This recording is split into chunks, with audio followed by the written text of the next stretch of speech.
আমেরিকার ঘুম উড়াতে আসছে রাশিয়ার সাবসনিক মেসেঞ্জার। বিশ্বের সামরিক ভারসাম্যে নতুন উত্তেজনা। রাশিয়া এবার নিয়ে এসেছে তাদের নতুন সাবসনিক ড্রোন মেসেঞ্জার।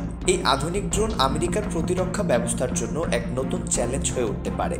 কি আছে এই ড্রোনে, কেন এটি নিয়ে এত আলোচনা, বিস্তারিত জানাবো আজকের এই প্রতিবেদনে। মেসেঞ্জার হলো একটি স্টেলথ সাবসনিক ড্রোন যা শত্রুর রাডারকে ফাঁকি দিতে সক্ষম। যদিও এটি শব্দের চেয়ে ধীরগতিতে চলে, তবে এর মূল শক্তি লুকিয়ে রয়েছে এর বহন ক্ষমতায়। এটি ক্ষেপণাস্ত্র, বোমা এবং ইলেকট্রনিক ওয়ারফেয়ার সিস্টেম বহন করতে পারে। এটি সম্পূর্ণ স্বয়ংক্রিয়ভাবে কাজ করতে পারে এবং গুপ্তচরবৃত্তি, হামলা ও প্রতিরক্ষা এই তিনটি কাজই করতে সক্ষম। বিশেষজ্ঞদের মতে এটি মার্কিন প্রতিরক্ষা ব্যবস্থার জন্য এক বিশাল চ্যালেঞ্জ তৈরি করবে। বিশ্ব সামরিক বিশ্লেষকরা বলছেন, মেসেঞ্জার রাশিয়ার সামরিক শক্তির নতুন প্রতীক হতে যাচ্ছে। এটি প্রতিরক্ষা ব্যবস্থা ভেদ করে সরাসরি টার্গেটে হামলা চালাতে পারবে।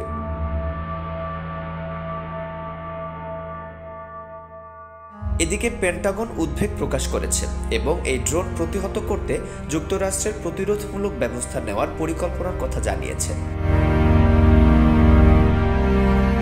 এই ড্রোনের আগমন কি বিশ্ব রাজনীতিতে নতুন সংকট তৈরি করবে, নাকি এটি আরেকটি ঠান্ডা যুদ্ধের ইঙ্গিত?